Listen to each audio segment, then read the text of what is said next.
안녕하세요. 들으면 들을수록 행복한 부자가 되는 채널 책 속을 누비다.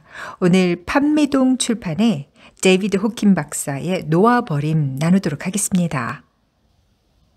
놓아버림의 기제. 놓아버림은 무거운 물건을 떨어뜨리듯 마음속 압박을 갑작스레 끝내는 일이다. 놓아버리면 마음이 놓이고 가벼워지는 느낌이 들면서 한결 기쁘고 홀가분해진다. 마음이 움직이는 기제가 실제로 그러하며 누구나 때로 그런 경험을 한다. 예를 들자면 이렇다. 심하게 말 다툼을 하느라 화내고 언짢아 하다가 불현듯 모든 일이 터무니없이 우스꽝스럽다는 생각이 든다. 그러면서 웃음이 터지고 압박이 풀린다. 화나고 겁나고 욕본다 싶다가 문득 기쁘고 홀가분해진다. 언제 어디서 어떤 일이든 이렇게 놓아버릴 수 있다면 얼마나 좋을지 상상해보라. 늘 기쁘고 홀가분하게 느낄 뿐 기분 탓에 난처할 일이 다시는 없을 것이다. 이것이 기법의 목적이다. 즉, 마음만 먹으면 의식적으로 몇 번이든 놓아버린다. 내가 어떻게 느낄지는 내게 달린 일이다. 나는 더 이상 세상에 휘둘리지 않는다. 세상에 대한 나의 반응에 휘둘리지 않는다. 더 이상 반응의 피해자가 아니다. 놓아버림은 부처의 가르침을 적용한 것으로 자기도 모르게 반응할 때 생기는 압박을 없앤다. 우리는 부정적 감정과 마음가짐, 믿음을 어마어마하게 쌓아둔 저장소를 지니고 다닌다. 여기에 압박이 쌓일수록 괴롭기 그지없고 병이 생기며 잦은 문제가 생긴다. 그래도 사람 사는 일이 으레 그러려니 하고 넘어간다. 압박에서 벗어나려고 수없이 많은 방법을 동원하기도 한다. 면밀히 살펴보면 인생이란 본디 마음속에서 겁내거나 기대하는 바를 투사해 세상에 덮어 씌우고는 거기서 벗어나려고 긴 시간 동안 이리저리 애쓰는 일이다. 이런 마음속 두려움에서 잠시 벗어나 신이 났던 때도 있지만 여전히 마음 한구석에는 두려움이 도사리고 있다. 마음속 감정을 겁내게 된 까닭은 감정에는 엄청난 양의 부정성이 들어있어서 자칫 깊이 들어갔다가 압도당할지도 모른다는 두려움 때문이다. 또 이런 부정적 감정을 두려워하는 까닭은 마음속에서 감정이 생기는 대로 놓아둘 경우 감정을 처리해줄 의식 기제가 없기 때문이다. 감정 마주하기를 겁내기 때문에 감정은 계속 쌓이기만 하고 마침내는 죽음이 모든 괴로움을 끝내주길 은근히 고대하기에 이른다. 생각이나 일 때문에 괴로운 것이 아니라 그에 따르는 감정 때문에 괴로운 것이다. 생각 자체로는 괴롭지 않은데 그 밑에 깔려있는 감정 때문에 괴로운 것이다. 감정이 쌓여 생긴 압력으로 인해서 생각이 일어난다. 예를 들면 하나의 감정이 일정 기간 동안 수없이 많은 생각을 자아낼 수 있다. 어렸을 적에 괴로웠던 기억이나 끔찍하게 후회스러워서 내내 감추었던 일 하나를 떠올려보라. 그 하나의 사건과 관련 있는 세월 모두와 그동안 일어난 생각을 살펴보라. 그 밑에 깔려있는 괴로운 느낌을 항복할 수만 있다면 모든 생각은 즉시 사라지고 사건 자체를 잊을 수 있을 것이다. 이러한 관찰 내용은 과학적 연구 결과와 일치한다. 심리학과 신경생리학을 통합한 그레이 라비올렛 이론은 생각과 기억은 감정의 분위기에 맞추어 정리되는 것임을 입증했다. 즉, 생각이 기억 저장고 속에 보관되는 일은 그 생각과 결부되어 있으며 다양한 분위기를 지닌 감정에 걸맞게 이루어진다는 것이다.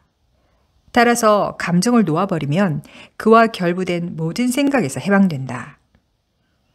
항복하는 법을 아는 것이 가치가 높은 이유는 일단 방법을 알면 어떤 감정이든 언제 어디서나 즉시 그리고 힘들이지 않고 계속해서 놓아버릴 수 있기 때문이다. 항복 상태란 어떤 상태를 말하는가? 항복 상태란 창조성과 자발성이 마음속 갈등에 가로막히거나 방해받지 않고 나타날 수 있도록 특정 방면의 부정적 감정에서 벗어난 상태를 뜻한다. 갈등과 기대에서 자유로워지면 주위 사람들에게도 최대한의 자유를 줄 수 있다. 놓아버림 기제. 놓아버림에는 어떤 감정이 일어나는지 알아차리기, 감정이 일어나도록 놓아두기, 감정과 함께 있기, 감정을 바꾸거나 어떻게 하려는 바람 없이 감정 스스로 제 갈 길을 가도록 놓아두기가 포함된다. 즉, 감정은 있는 그대로 놓아둔 채 단지 감정 이면의 에너지를 방출시키는 일에만 집중하는 것이다. 그 첫 단계는 감정을 지니고만 있을 뿐 감정에 저항하거나 감정을 분출하거나 겁내거나 비난하지 않고 감정을 가지고 도덕을 따지지 않는 것이다.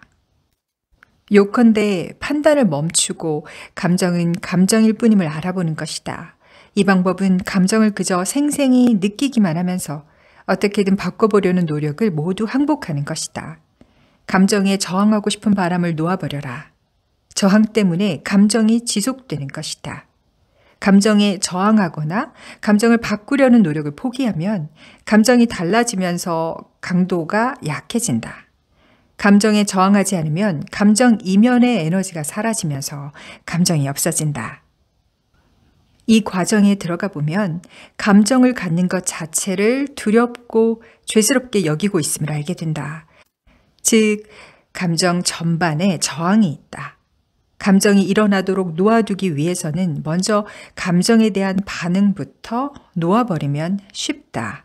쉬운 예로 우리는 두려운 감정 자체를 두려워한다. 그러니 감정에 대한 두려움이나 죄책감부터 놓아버린 다음 감정 자체에 접근한다. 놓아버릴 때는 모든 생각을 무시한다. 감정에만 초점을 맞추고 생각에는 신경을 끈다. 생각은 끝없이 이어지며 스스로 강해져서 다른 생각을 더 많이 불러일으킬 뿐이다. 생각이란 감정이 생긴 까닭을 설명하려는 마음의 합리화에 불과하다. 감정이 생기는 진짜 원인은 감정 이면에 쌓여있는 압력이 감정을 밀어붙여 특정 시점에 올라오게 하는 데 있다. 놓아버림에 보다 익숙해지면 모든 부정적 감정은 생존에 대한 근본적 두려움과 관련이 있으며 모든 감정이란 마음이 생존에 필요하다 믿고 있는 프로그램일 뿐이라는 점을 알게 된다. 이 과정을 통해 감정 이면에 깔려있는 동기가 점점 더 명확하게 드러난다. 항복한다는 것은 어떤 일에 대해 격한 감정이 없음을 뜻한다. 그런 일이 생겨도 괜찮고 생기지 않아도 괜찮다. 자유로워지면 애착을 놓아버린다. 어떤 것은 즐길 수는 있어도 그것이 행복에 꼭 필요하지는 않다. 자신 이외의 사물이나 사람에게 점점 덜 의존하게 된다. 이러한 원리는 세상 일에 애착을 갖지 말라는 부처의 근본 가르침과 일치하며 세상 속에 있되 세상의 일부가 되지 말라라는 예수의 근본 가르침과도 일치한다. 어떤 감정을 항복했는데도 그 감정이 돌아오거나 계속 이어질 때가 있다. 항복할 것이 아직 남아있기 때문이다. 평생토록 감정을 잔뜩 쌓아 놓았기에 꽉꽉 눌러놓은 에너지가 많을 수 있는데 이것이 올라오게 놔두고 존재를 인정해야 한다. 항복이 일어날 때면 황홀감 같은 경쾌한 느낌이 즉시 따른다. 우리는 계속 놓아버림으로써 이러한 자유 상태에 머물 수 있다. 감정은 오고 가지만 나의 감정이 곧 나는 아니며 진짜 나는 감정을 지켜볼 뿐임을 깨닫기에 이른다. 더 이상 자신을 감정과 동일시하지 않는다. 일어나는 일을 관찰하고 자각하는 나는 늘 똑같다. 갈수록 현상의 경험자가 되기보다는 현상의 목격자가 된다. 진정한 큰 나와 점점 더 가까워지면서 그동안 감정에 속았음을 깨닫기 시작한다. 감정의 해부학, 생존이라는 목적. 어떤 심리학 이론을 연구하든 인간의 주된 목적은 그 무엇보다도 생존이라는 사실을 알 수 있다. 개인의 생존과 자신이 동일시하는 집단, 이를테면 가족, 사랑하는 사람들, 국가의 생존을 확보하고 싶은 것이 모든 인간의 욕망이다. 인간이 가장 두려워하는 것은 경험할 수 있는 능력을 잃어버리는 것이다. 그런 일이 없게끔 사람들은 몸의 생존에 관심을 기울인다. 자신이 곧 몸이며 따라서 존재를 경험하기 위해서는 몸이 필요하다고 생각하기 때문이다. 사람들은 스스로를 개별적이며 한계가 있는 존재라 여기기 때문에 늘 결핍감으로 스트레스를 받는다. 그러므로 외부에서 이런 결핍을 채워줄 무언가를 찾는 것은 흔한 일이다. 그리고 사람들은 그로 인해 자신이 취약하다고 느낀다. 자신이 독자적으로 존재하기에 불충분한 존재이기 때문이다. 따라서 마음은 일종의 생존 기제이며 생존 방법으로 주로 감정을 사용한다. 생각은 감정이 불러일으키는 것이어서 결국 감정이 생각의 약칭과도 같게 된다. 수천 가지, 수백만 가지의 생각을 단 하나의 감정으로 대체할 수 있다. 감정은 정신 과정보다 근본적이고 원시적이다. 이성은 마음이 감정적 목적을 달성하기 위해 사용하는 도구다. 지적 능력을 통해 이성이 사용될 때 그 바탕에 깔려있는 근본 감정은 대개 무의식적으로만 작용하거나 최소한 자각하지 못하는 상태에 있다. 바탕에 깔려있는 감정을 잊거나 무시하거나 느끼지 못하면 사람들은 자신이 하는 행동의 이유를 자각하지 못하고 대신 갖가지 그럴듯한 이유를 지어낸다. 사실 사람들은 자신이 하는 행동의 이유가 무엇인지 모르는 경우가 많다. 어떤 행동이든 그 이면에 깔려있는 감정적 목표가 의식에 떠오르게 할 수 있는 간단한 방법이 있다. 무엇 때문에? 라는 질문을 사용하는 것이다. 답이 나올 때마다 그에 대해 또다시 무엇 때문에? 라고 질문하여 근본 감정이 드러날 때까지 반복한다. 예를 들어 이런 문답이 이어질 수 있다. 새로 벤츠 승용차를 사고 싶은 남자가 있다. 남자의 마음은 갖은 논리적 이유를 대지만 사실 논리로는 설명이 안 되는 바람이다. 그래서 남자는 자문한다. 무엇 때문에 벤츠를 갖고 싶은 걸까? 사회적 지위와 인정, 존경, 확실한 성공의 상징 같은 것을 얻고 싶은 거지. 다시 묻는다. 무엇 때문에 지위를 원하는 걸까? 다른 사람들에게서 존경받고 인정받고 싶은 거지. 그런 존경을 확실하게 받으려는 것일 수도 있고. 또 묻는다. 무엇 때문에 존경과 인정을 원하는 걸까? 안전하다는 느낌을 얻고 싶은 거지. 무엇 때문에 안전을 원하는 걸까? 행복을 느끼고 싶어서지. 무엇 때문에? 라는 질문을 계속하면 불안감과 불행감, 성취하지 못하는 데서 오는 결핍감이 기본적으로 깔려 있다는 사실이 드러난다. 모든 행동이나 욕망에서 드러나는 사실은 어떤 감정을 성취하는 것이 기본 목표라는 점이다. 공포를 극복하고 행복을 성취하는 것 외에 다른 목표는 없다. 감정은 우리가 생존을 보장해 준다고 믿는 것과 결부되어 있을 뿐 실제로는 그렇지 않다. 말하자면 감정 자체는 모든 사람이 끊임없이 안전을 추구하도록 몰아가는 기본적 공포를 일으키는 원인이다. 긍정적 선택. 내면의 부정성을 자발적으로 놓아버리면 놀랍게도 부정적 감정에 완전히 반대되는 것을 발견한다. 내면의 위대함 내지 높은 큰 나라고 할 만한 내적 현실이다. 내면의 위대함은 내면의 부정성보다 훨씬 강력하다. 부정적 입장에서 어떤 보상을 놓아버리면 놀랍게도 답례처럼 긍정적 보상이 긍정적 감정의 힘에서 생긴다. 예를 들어 원망을 놓아버리고 나면 용서를 경험한다. 우리의 큰 나는 높은 감정의 합성물이라 할 수 있는데 그 능력에는 한계가 없다. 일자리를 만들어낼 수도 있고 관계 치유를 위한 상황을 만들어낼 수도 있다. 연인 관계를 맺을 기회나 경제적 기회를 창출할 수도 있고 육체적 치유를 일으킬 수도 있다.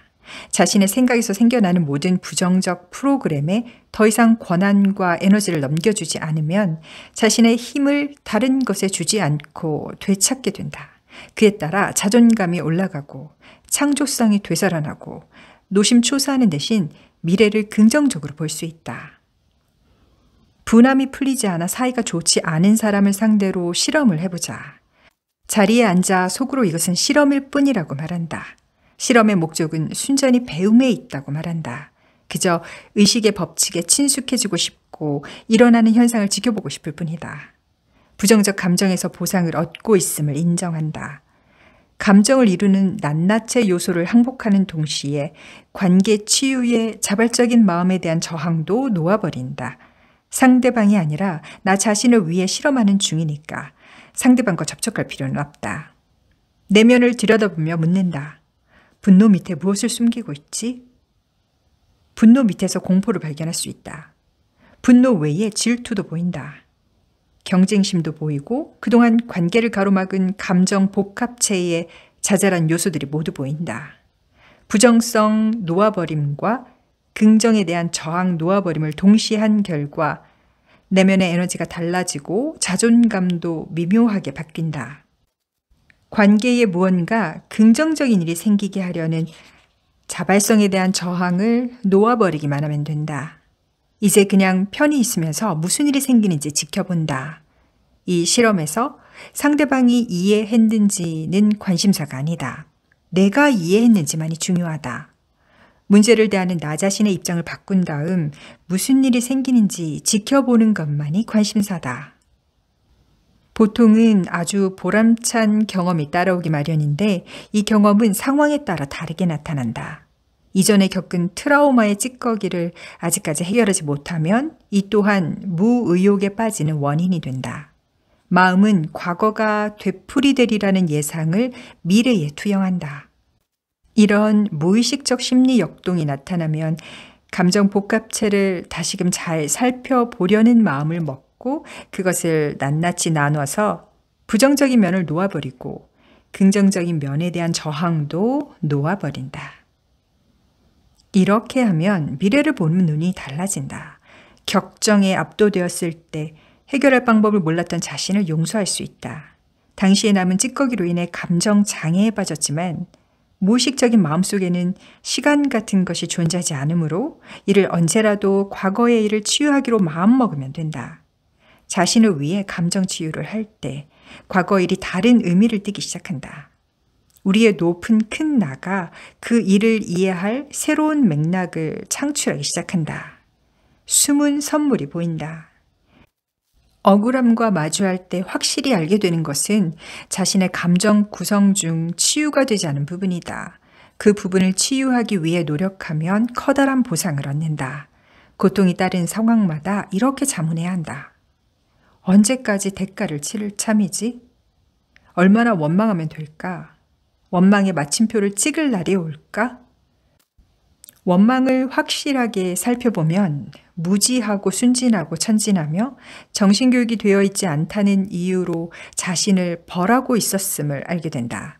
이렇게 자문해보자. 감정 자가치유법을 교육받은 적이 있었나? 학교에 다닐 때 의식에 대해 가르쳐주는 수업이 있었나? 마음에 무엇을 넣을지 선택할 자유가 있다고 말해준 사람이 있었나? 부정적 프로그래밍을 모두 거부할 수 있다고 배운 적이 있었나? 우리는 의식적으로 동의한 적도 없는데 부지불식간에 모두에게 부정적 프로그램이 설치되었다. 뭐가 뭔지 모르고 순진무구했던 까닭에 우리는 설치된 프로그램을 믿었고 그것에 휘둘렸다. 그러나 이제 우리는 그만 멈추기로 마음먹을 수 있다. 방향을 바꾸기로 마음먹을 수 있다. 보다 잘 자각하고 의식하고 잘 감독하고 잘 파악하겠다고 마음먹을 수 있다. 그림자 인정하기. 우리가 무의식 속에 감추고 있는 공포도 감정 성장의 장애가 된다. 그렇듯 우리가 직시하고 인정하기를 싫어하는 영역을 칼 융은 그림자라고 명명했다. 융은 자아가 치유되기 위해서는 반드시 그림자를 직시하고 인정해야 한다고 했다. 우리 모두의 내면, 즉 융이 집단 무의식이라 부른 것 속에는 우리가 자신에 대해 받아들이기 싫어하는 것들이 모두 감추어져 있다는 것이다. 융에 의하면 사람들은 자신의 그림자를 세상에 투사해 세상을 악으로 보고 규탄하면서 세상 속의 악과 싸우는 일이 자신의 문제라고 생각한다. 실제로는 자신의 내면에 그런 생각과 충동이 존재함을 인정하는 것이 문제다. 생각과 충동은 인정하면 조용해진다. 일단 조용해지면 우리는 더 이상 그 생각과 충동에 무의식적으로 휘둘리지 않는다. 무의식의 가장 깊은 곳에 있는 미지의 것에 대해 느끼는 공포를 잘 살펴볼 때는 유머 감각을 갖는 것이 도움이 된다. 일단 잘 살펴보고 인정하면 그림자는 더 이상 힘을 쓰지 못한다. 사실 유일하게 그림자에 힘을 부여하는 것은 그런 생각과 충동에 대한 공포 자체다. 일단 자신의 그림자와 친숙해지면 더 이상 자신의 공포를 세상에 투사할 필요가 없어져 공포가 신속하게 사라진다. 어떤 매력이 있기에 갖가지 형태의 아수라장을 다루는 텔레비전 프로가 끝도 없이 나오는 걸까? 화면에 나오고 있기는 하지만 실제로는 안전한 장면들이 모두 우리의 정신 속에서 금지되어 있는 무의식적 환상을 담고 있기 때문이다. 자신의 마음속 화면에 나오는 동일한 영화를 잘 살펴보고 그런 영화가 어디서 비롯되었는지를 알고자 한다면 이런 오락이 갖는 매력은 사라진다. 자신의 그림자에 담긴 내용을 인정한 사람은 범죄와 폭력, 무서운 재앙에 아무런 관심이 없다. 타인의 의견을 두려워하는 것도 마음속 공포와 친숙해지는 데 장애가 된다. 마음속에서는 타인의 동의를 기대하는 공상이 끊임없이 계속되고 있다. 따라서 권위 있는 인물을 포함한 다른 사람의 의견에 동조하고 그 의견까지 합쳐 자신의 의견처럼 마음속에서 듣는다. 공포를 살펴볼 때 칼 융이 그림자 속에 있는 금지된 것들의 저장고를 집단 무의식의 일부로 보았다는 점을 기억해 두면 좋다. 집단 무의식이라는 용어는 그런 생각과 공상이 모든 사람들에게 있음을 의미한다. 누구나 감정을 상징으로 표현한다.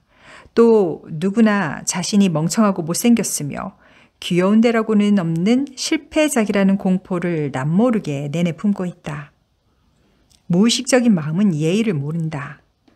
지극히 무례한 개념을 떠올리며 생각한다. 노숙자를 죽여라 라는 말을 떠올리면 무의식은 그 말 그대로 의도를 갖는다. 운전할 때 누가 끼어들면 자기 내면을 깊숙이 들여다보면서 상대를 어떻게 하고 싶은지 아주 솔직하게 마음에 떠오르는 이미지를 상상해보라. 상대방 차를 도로 밖으로 밀어내고 싶을 것이다. 그렇지 않은가? 아주 박살내버려, 절벽 끝으로 밀어버려, 이렇지 않은가? 그것이 무의식의 사고방식이다. 무의식이 이미지를 다루는 방식이 그럴 뿐이다. 내가 형편없는 인간이거나 범죄자가 될 가능성이 있다는 의미가 아니다. 인간의 동물적 마음이 무의식의 차원에서 어떻게 움직이는지를 정직하게 직시했음을 의미할 뿐이다. 그런 이미지가 떠오른다 해서 스스로 멜로드라마를 연출하거나 자기 비판의 열을 올리거나 비극적인 기분을 느낄 이유는 없다. 무의식은 원래 상스럽고 미개하다. 우리의 지성이 초등학교에 다니는 동안 우리의 무의식은 정글에 남아 여전히 나무에서 줄을 타고 있다. 그림자 측면을 살펴보는 시간은 얌전을 떨거나 비위가 약한 척하는 시간이 아니다. 무의식에서의 상징은 상징일 뿐이며 천성 자체가 원시적이다. 상징을 의식적으로 다룬다면 상징으로 인해 제약을 받기보다 힘을 얻을 수 있다. 그림자를 계속 감추고 그 많은 공포를 억제하려면 에너지가 많이 든다. 그 결과 에너지는 줄어들고 감정 면에서 사랑할 능력을 발휘하지 못하게 된다. 의식의 세계에서 감정은 유유상종하는 법이라 공포는 공포를 끌어당기고 사랑은 사랑을 끌어당긴다. 공포를 많이 품을수록 무서운 상황을 삶에 더 많이 끌어당긴다. 각각의 공포에는 방어 장치를 만들어낼 에너지가 더 필요해져 에너지가 전부 방어 조치를 확대하는 일에 소모된다. 특히 만성 공포는 우리 몸의 면역 체계를 억제한다. 신체 운동학의 테스트 방법을 사용하면 두려워하는 생각은 근력을 크게 떨어뜨리며 경락을 따라 주요 장기로 가는 에너지의 흐름을 어지럽힌다는 사실을 즉시 확인할 수 있다. 우리는 공포가 인간 관계와 건강, 행복 등 모든 면에서 해롭다는 점을 알고 있으면서도 계속 공포를 움켜쥐고 놓지 않는다. 왜 그럴까? 우리가 무의식적으로 하는 공상에 의하면 우리가 살아있는 것은 공포 덕분이다. 공포는 생존 기제 전부와 관련이 있기 때문이다. 우리는 주된 방어 기제인 공포를 놓아버리면 어딘가 취약해진다고 생각한다. 하지만 현실은 정반대다. 공포로 인해 우리는 삶에 위협되는 것들을 제대로 보지 못한다. 공포야말로 몸에 닥치는 가장 큰 위험 요소다. 공포와 죄책감이야말로 만사의 실패를 부르고 질병을 발생시킨다. 보호하기 위해 똑같이 하는 일이라도 공포 때문이 아니라 사랑하는 마음에서 할 수 있다. 자기 몸을 보살피는 일도 질병과 죽음의 공포 때문이 아니라 건강한 몸의 가치를 알고 몸을 소중히 여기는 마음에서 할 수 있지 않을까. 삶에서 만나는 이들에게 도움이 되는 존재가 되는 것도 그들을 잃을까 봐 겁나서가 아니라 사랑하는 마음에서 할 수 있지 않을까. 모르는 사람에게 예의 바르고 공손하게 대하는 것도 좋지 않은 소리를 들을까봐 두렵기 때문이 아니라 같은 인간으로서 보살피는 마음에서 할 수 있지 않을까. 업무를 문제없이 수행하는 것도 실직의 공포나 야망 추구 때문이 아니라 내가 하는 일로 혜택을 받을 사람 때문이라고 할 수 있지 않을까. 겁나는 경쟁보다는 협력을 통해 더 큰 성취를 할 수 있지 않을까. 우리가 일반적으로 삶을 대하는 태도가 부정성보다는 긍정적인 태도에 초점을 맞추는 이야기는 많이 들어왔지요. 그런데 데이비드 호킨 박사의 이 놓아버림이라는 책에서는 부정성이 항복하는 것뿐만 아니라 긍정성에 대한 저항을 놓아버리는 것, 이것이 진정으로 삶에서 자유로울 수 있는 가치 있는 경험을 제공하는 방법이다라고 말씀하시는 것이 인상적이었습니다. 오늘도 이 한 권의 멋진 책으로 여러분의 삶을 이루고 누비고 즐기세요.